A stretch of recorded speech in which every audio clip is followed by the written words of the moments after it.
أعوذ بالله من الشيطان الرجيم بسم الله الرحمن الرحيم الحمد لله رب العالمين وأفضل الصلوات وأتم التسليم على سيدنا ومولانا محمد وعلى آله وصحبه أجمعين وارحم اللهم مشايخنا ومعلمينا ومن له حق علينا أما بعد بدو الله سبحانه وتعالى ومنابزنا به omwezi gwe tulimu tugumanyi mwezi gwa Ramadan saba Allah tuwemo bulungi munansonyiwe eddoboozi wenyama terifuddeyo bulungi nasaakaddemu ku ddoboozi naye ekyo tekijja kutugaana kugenda mu maaso nakuba nti tuweereza obusiraamu n'abasiraamu baduba Allah nga tuli mu mwezi ogw'ekitiibwa ogwa Ramadan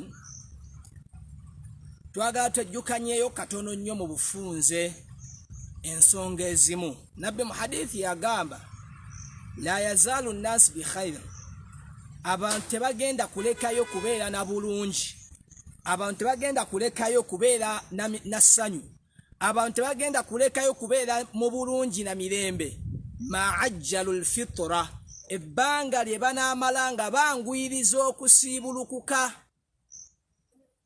abantu buli we twangwiriza okusiibulukuka ekyo ziba mikisa buba bulungi ate fi riwaya mu riwaya endala nabbi n'agamba wa akhara sahur abantu ebbanga lye bamalanga bangwiriza okusiibulukuka ne bakeereya okulya ddaaku egyo gy'emikisa gye tubaamu nabbi bw'atyo wagambye abantu tebagenda kulekayo kuba mu bulungi ebbanga lye bamala nga bangwiriza okusiibulukuka ne bakeereya okulya ddaaku kubanga okulya ddaaku kiri sunna nga nabbi we yagamba tasaharu mulya ddaaku fa inna fi suhuri baraka kubanga mu kulya ddaaku mulimu baraka weyinza okubanga gw'oli w'amaanyi naam weewulire mu byesolo sibirawo naye funa emikisa egyo egya ddaaku kubanga ffenna twagala mikisa tokkiriza mikisa egyo egy'okulya ddaaku gikuyiteko ekyo tokikkiriza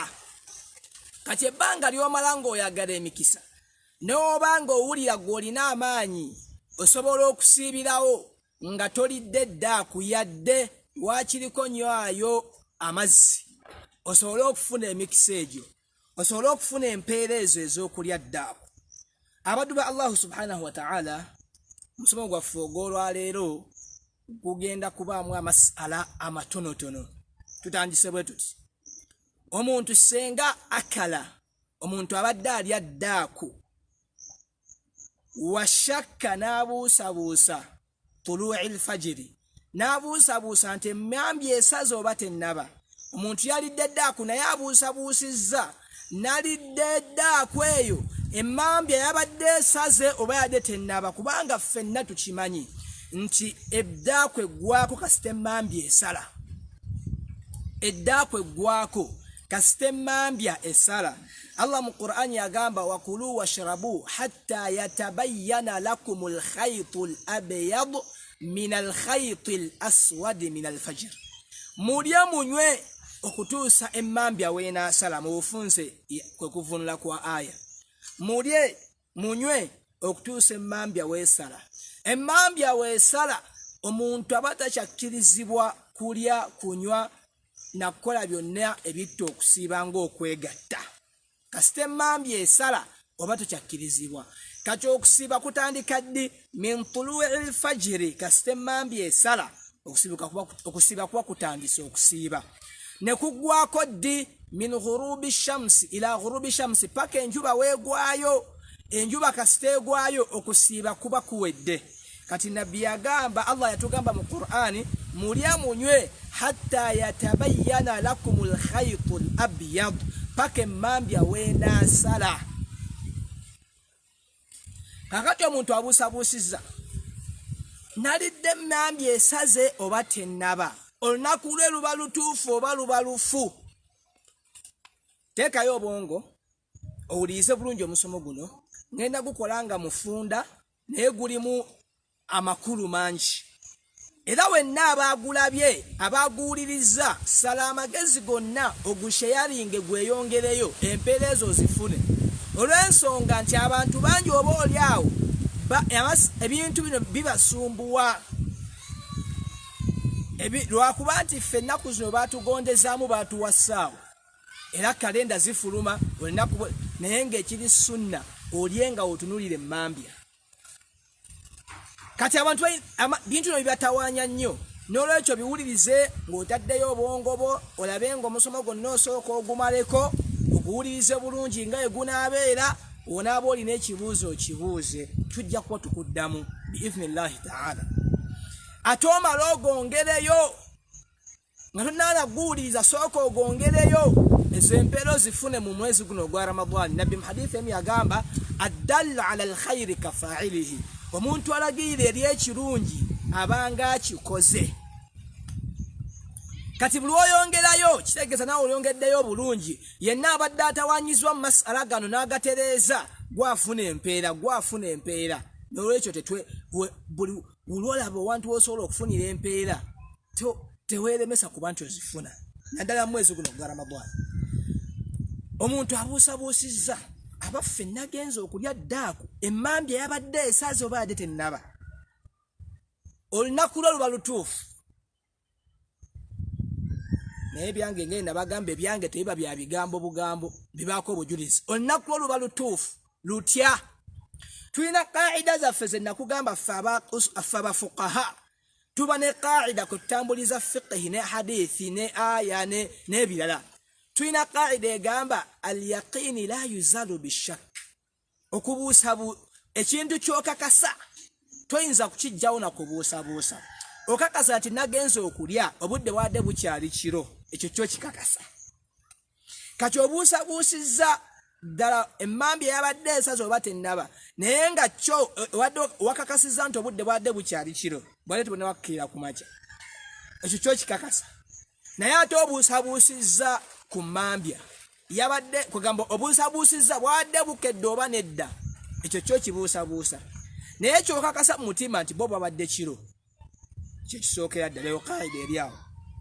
Qaida ey'okubiri tugamba al aslu baqaa'u ma kaana ala ma kaana.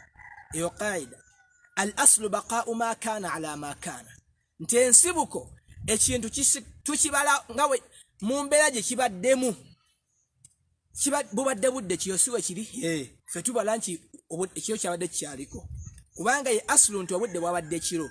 Al aslu obudde bwadde tebunnaba kukya kitukakasa kati kyetugenderako. Hadithi ya Bayhaqi eva ku Ibn Abbas agamba man akala washakka oba idha akalta washakakta tulu'i al-fajr, obanga obadde olya n'obuusabuusa okusala kw'emmambya, yagamba Ibn Abbas weerire emmere olunaku luba lutuufu. Kwegamba olidde n'obuusabuusa adde olya ddaaku n'obuusabuusa emmambya yabadde esaze oba yadde tennaba. Obuusabuusizza emmambya yabadde esaze oba yabadde tennaba. Ibn Abbas yagamba olunaku oluba lutuufu walidde emmambya tennaba. Olwaki? Kubanga asulu kyabadde kiro. Obuusabuusizza omusana naye nga kyo ekiro obudde bwabadde kiro, yabadde asulu obudde bwabadde kiro.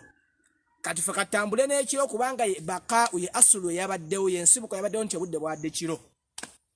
Olunaku oluba lutuufu. Mu hadithi na Ibn Abbas arsala rajulaini, yasindika abasajja babiri bagende bamulabire hal tala al fajr amla, bagende balabe emmambya esaze oba tennaba. Bagende balabe emmambya esaze oba tennaba. We bajja okumuwa amawulire baayawukana. Omu n'agamba tennaba, omulala n'agamba ekoze eki esaze evuddeyo. Ibn Abbas n'agamba arini sharabi, mumpenze neerire neenywere. Kubanga al aslu nti ekyo ekibudde kiro ye aslu. Kati tubuusabuusizza omusana ddala emmambya ezoba tennaba. Ibn Abbas yagamba mumpe neenywere neerire eddaaku yange ngende mu maaso. Simanyi oba ekyo kitegerekese bulungi. Kaakati ekyo kye kigambo ky'abamanyi abasinga. Mulimu Shafi'i, mulimu Ahmad, mulimu Abu Hanifa ne basahaba okujjako Imaamu Malik. Ye agamba kiri haramu omuntu okulyanga ojjaku ng'abuusabuusa emmambya, era yagamba olunaku oluba lufu. N'amanyi abatono naye nga jumhurul ulama amanya basinga bagamba olunaku luba lutuufu kubanga al-yaqini la yuzalu bishakku al-aslu baqa'u ma kana ala ma kana nti al-aslu ensibuko tubadde mu kiro obudde bubadde kiro bwazibye twakakasiza nti omusana gugenze katuli mu kiro kakase sawa zino tubuusabuusa ddala bwadde bukedde oba nedda ddala emmambi yadde esaza oba nedda tugamba okubuusabuusa okubuusabuusa ku sebbali kugenda nekyokakasa mu mutima gwo oba ekyabaddewo obudde bwabadde kiro kubanga ne Allah yagamba fakulu washirabu mulye munywe hatta yatabayyana okutuusa wekibeeyolekera ne mukikakasa mu mutima gyammwe nti emmambi ekoze eki teyagamba okutuusa emubuusabuusa wabula yagamba okutuusa emukakasa mu mitima gyammwe hatta yatabayyana okutuusa ekibeera kiriya gye muli ne mukikakasiza ddala ne mukirabye ddala nti emmambi ekoze eki awo lyokolekera teyagamba okutuusa emubuusabuusa oba emulowooza oba emusuubira okutuusa wokakasa nti ddala emmambi ekoze eki awo lyokolekerawo okulya naye ekitali ekyo gwe weeriire wenywere era olunaku luba lutuufu amasala gadde akundoozi ogategedde senga obuusabuusizza ddala nalidde emmambi esaze oba tennaba olyawo obuusabuusa olunaku luba lutuufu kubanga obuusabuusa ddala emmambi yabadde esaze oba yadde tennaba obuusabuusa naye ate mu kusiibulukuka omuntu senga asiibulukuse naye ng'abuusabuusa hal gharabat shamsi amula ddala enjuba ebadde eguddeyo oba nedda abantu amu enjala egenda nemuluma n'abeerawo nga bekaseera kwegamba olugira bwati n'asiibulukuka naye ng'akyabuusabuusa enjuba egudde oba tennaba n'abeerawo ng'akolaki abuusabuusa takakasa wabula enjala emulumye ennyo n'akolaki oyo tumugamba olunaku lwolufu ayinza okugamba ye ate lwaki dda kumugambye lutuufa kubanga olwa qaida zenkugambye al aslu baqa'u ma kana ala ma kana aslu obadde misana siwe kiri al aslu nti obudde obadde misana yensibuko nti wedda misana kakali fe tugamba bukyali misana kubanga okwo kubuusabuusa kokobuusabuusa nti obemma enjuba egudde oba tennaba eyo shakko kubuusabuusa tetukuzimbirako hukumu tugizimbira ku kintu kyolinako yaqini ate ekintu kyolinako yaqini kyekiriwa nti misana kubanga asulu obudde obadde misana obwedda misana kati obuusabuusa ekiro kiyingidde oba nedda kati al-yaqin la yuzalu bishak al-yaqin la yuzalu bishak okubuusabuusa ekintu kyokakasa mu mutima gwo toyinza kukijjawo na kintu kyobuusabuusa kakaki okakaso kyokakasa nti obudde misana kubanga obwedda misana ekyo kyo mutima gwo kikakafu kati kikyo obuusabuusa enjuba egudde oba tennaba naye ng'okakasa nti obedda weeri era yo weeri kyo mutima gwo naye kakati okugwa kwayo okubuusabuusa kati tugamba okubuusabuusa okwo tekujjawo kiri nti obedda enjuba weeri sooka omale okukakasa nti ddala egudde olyoka osiibuluke naye obanga okyalimu okubuusabuusa te gwe n'osiibuluka tugamba olunaku lufu nabbi agamba mu hadithi إذا أقبل الليل من هاهنا وأدبر النهار من هاهنا وغربت الشمس فقد أفطر الصائم إذا أقبل إشلوك استشجع ومسانا قوغيندا enjuba negwa ng'omusibisibulukuka teyagamba obuusabuusa wabula negwa n'okakasa nti enjuba ekoze eki nti enjuba egudde kati gwa osibulukuka naye oba okyabuusabuusa oba yagudde oba tennaba olw'enjala ekuli obubi n'osiibulukuka Allah olunaku luba lufu kubanga obuusabuusa era kati kono message eno kangisindika eri abaazinyi b'emizikiti abazinyi b'emizikiti togeza n'oyaziina kubanga omulembe gwe tuliko tuli kukwaziina kasita baaziina bisimillah kakati gwe omwazinyi weegendereze nnyo oyinza okutta ennaku z'abantu kubanga yo oli ajja wulya ng'oyazinya Allah aliirewo kakati gwe omwazinyi onnyo sooka n'ohaqqaqa n'okakasa nti enjuba egudde n'olyoka oyaziina kubanga onaayaziina ng'okyabuusabuusa abantu ne basiibuluka ennaku zaabwe ne zifa ku lulo bagenda kukubanja ku lunaku lw'ekiyama gwe omwazinyi n'olw'ensonga eyo omuntu topapa kusiibulukuka yadde nga nabbi atugamba twanguyirize okusiibuluka naye ddi ng'omaze okukakasa nti enjuba egudde. Topapa oyinza okusiibira obwereere kasita osiibuluka nga obuusabuusa nti oba enjuba egudde olunaku luba lufu. Amanya asinga bwe bagamba ago amasala agategeerekese bulungi. Amasala agasembayo obuusabuusizza dhanna olowoozezza katuvudde ku kubuusabuusa tugenze okulowooza.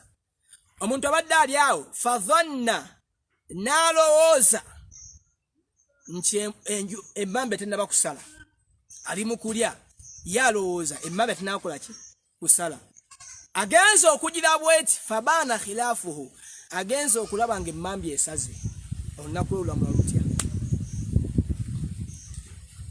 Omuntu abuusabuusizza amanya alowoozezza nti emmamba tennaba kusala kano si kubuusa okuza tukumaze kati alowoozezza nti emmambya tennaba kusala kigenza okweyoleka nga emmambya yasaze abadde akyali awo zemmambya tennaba kusala agenza otulaba bwati nga abadde alimu ne mukyala we mu mbeera z'obufumbo agenza otulaba bwati mu ddirisa nga emmambya esaze kyokka nga ali mu kikolwa mwennyini ayina emmere eri mu kamwa agaaya abuusabuusizza manya alowoozezza nti emmambya tennaba kusala agenza ogira bwati ng'esaze olunaku lwe lutuufu oba lufu olunaku lwo kasita owanda kasita tomira by'obadde olya n'obiwanda by'obadde olya n'obiwanda n'otabimira olunaku lwo luba lutuufu. Naye kasita obimira n'ogamba ndabe badde mu kamwa kanjimire ddala mu nsembyeyo eno luba lufudde olina okululiwa. N'oli kyekimu abadde mu kikolwa agalanga emmambya esaze ye n'asigala mu maaso nakuseesaamu oyo olunaku lwe luba lufu. Waasigala mu maaso nakuseesaamu kupika naye kasita alabanga emmambya esaze n'ajjayo mangu olunaku lwe luba lutuufu. Okuggyako mulimu amanyi abamu abagamba nti olunaku lwe luba lufu kubanga kaseera kamala nga ajjayo naye abasinga bagamba nti okuyingiza kuno n'okujja kibalibwa kyekimu kati olunaku luba lutuufu senga ajjayo senga awanda byabadde alya. Naye wagenda bugenzi mu maaso nakwejovaana olunaku lwe luba lufu. Ye muntu alowoozezza ekintu fabaana khilaafuhu alowoozezza nti emmambya tennaba kusala agenza okukizuula ng'esaze tumugamba ki? Tumugamba olunaku lwo luba kasita owanda eri olunaku lwo luba lutuufu naye kasita omira olunaku lwo luba lufu. Okuggyako abamanyambo bagamba olunaku luba abamu bagamba luba lufu n'oba tomize abamu bagamba luba lutuufu. Okitegeerekese ne mu kusiibuluka kyekimu oli akakasiza alowoozezza amasala gano galina enjawulo negetusoose gali gadde gakubuusabuusa gano gakulowooza. Oli alowoozezza nti emmambya enjuba egudde n'atandika okulya abadde ali aolaba agenza olaba nga enjuba ekyaliyo kakati oyo olunaku lwe luba lutya? Olunaku lw'oyo luba lufu. Olunaku lw'oyo luba lufu alina okululiwa. Alina okukola ki? Okululiwa.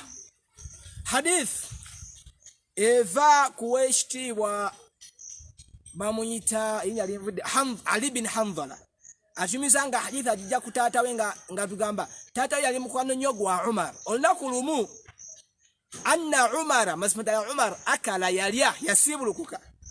Olunaku lwali ghayim lwalimu ebire. Olunaku lwali lwabire ddala nga ebire enkuba etonnya abantu batera nnyo okulya emisana anti enkuba etonnya ne wabaayo ebire mangu nnyo golanga oluzikiza luzze oli agamba inshallah tabarakallah. Katonaku lwali lwa ghaib lwali lwa mu Luganda baluyita batya ya Allah. Olunaku lwali lwa kikome baluyita kikome. Kugamba nga teri musaba liyebire. Kati Umaru nalya nga yalooze enjuba egudde. Abaali awo fatala ash-shams abalanga enjuba evuddeyo.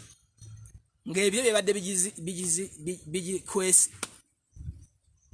Na Umar nagamba hadithi Umar nagamba al-Khatib Yasir nagamba ekyokuliwa kyo kikoze eki kimaze okuluma tugenda kululiwa kyo anti mu riwaya endala kigambibwa Umar yalagira abantu ne balya n'okulya yabalagira musibulu kuko enjuba ekoze eki omwazinyi abagenda kuwazina agenda okulaba ng'enjuba efuddeyo. Umar nagamba faliyasum bwe yenna abadde asiibulukuse olunaku luno ajja kululiwa. N'olwekyo weegendereze nnyo tosiibulukuka ng'obuusabuusa tosiibuluka ng'olowooza sooka okakasize ddala. Sooka okakase ti ddala enjuba egudde tulekeraawo okupapa bannaaye olw'okuba enjala ekuli bubi opapa. Abantu amwe abeera n'ebyokulya saawa eziwera 12 n'abisembezaawo ne bitandika omukema wabyetunuuliza wasaba edduwa annabbi yatugamba omuntu nga yatera okusiibuluka edduwa ze zaanukulwa. Ebyokulya asaba watunulidde ebyokulya bw'ati asaba atunulidde byakulya ogira bw'ati angewulira nga olusanza nawulira moloka nga yevuuma nalowooza nti baazira n'alya agojjawo ti nga moloka yevuumye. Opapa ki osobodde okusiba okuva ku makya essaawa eno emu eddakiika 2 ezisigaddeyo lwaki zikufiiriza olunaku lwo? Opapa ki kituufu nabbi yatugamba twanguyirize okusibuluka naye ng'omaze okukakasa nti enjuba ekoze eki egudde. Topapa gumiikiriza osooka okakasa nti enjuba egudde oleme kubuusabuusa oba kulowooza. Naddala olunaku olw'ekikome bakira kikome naddala olunaku nga temuliimu kasana aliyo ebire nnaku z'enkuba ezo naddala ennaku ezo tuzeegendereze nnyo. Abantu batera okulya emisana nga ye nalowooza nti yasiibye nnyo kumbe byeyasiibye bifu. Ithan mu bufunze kyekyo amasala geego omuntu mu bufunze kufunziza amasala gaffe agaleero. Tugambye omuntu senga alidde eddaaku ng'abuuza senga yalidde eddaaku naye n'abuusabuusa emmambya yabadde tennaba kusala oba yadde esaze. Tugamba olunaku olutuufu lwaki? Olwa hadithi ya Ibn Abbas yaga idha shakakta senga olidde ddaaku n'obuusabuusa emmambya Ibn Abbas yagamba olunaku lwa lutuufu. Ne hadithi ejja ngambye nti arsala rajulani Ibn Abbas yasindika abasajja babiri bagende balabe eb'emmambya esaze fakhtalafa ne baawukana omu n'agamba esaze omulala n'agamba ate ne bakusala. Ibn Abbas n'agamba arini sharabi mumpe neenywere. N'olwa qaida gye nkugambye nti al-yaqini la yuzalu bishak ekintu kyokakasa mu mutima toyinza kukijjawo na kubuusabuusa okakasa nti ekiroowo ekiri obuusabuusa emmambya naye ng'okakasa nti ekiro kyabaddewo. Ne qaida endala egamba al aslu baqa'u ma kana ala ma kana al aslu ensibuko nti ebintu bisigala nga ebibadde. Aslu kibadde kiro yebadde ensibuko nti kibadde kiro. Omusana tugubuusabuusa katugamba kibadde kiro. Kati omuntu olunaku lwo luba lutuufu amanya asinga bagamba okuggyako abatono nga Imamu Malik. Ate ku kusiibuluka omuntu abuusabuusizza enjuba egudde bate nnaba n'alya tumugamba olunaku lufu. Lwaki lufu? Wali nga sinaakuva ku ddaaku kuba Allah yagamba mu hadithi mu aya wakulu washrabu mulye munywe hatta yatabayyana lakumul khaytul abyad okutuusa yemukakasa nti enjuba emmambya esaze siwe mubuusabuusa wabula yemukakasa ne kibeeyolekera kibeera kiriya nti emmambya esaze kitegeeza oba obuusabuusa olunaku lwo luba lutuufu.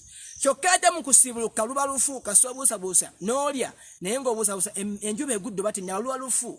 Olwaki? Kubanga olwa qaida gye nkugambye al aslu baqa'u ma kana al aslu nti obudde bubadde misana ekiro tukibuusabuusa. Ate nga al yaqini la yuzalu bishakku ekintu kyokakasa toyinza kukijjawo na kintu ky'obuusabuusa. Kati olunaku luba lufu n'olwekyo temupapanga kusiibuluka okujja mu maze okukakasa.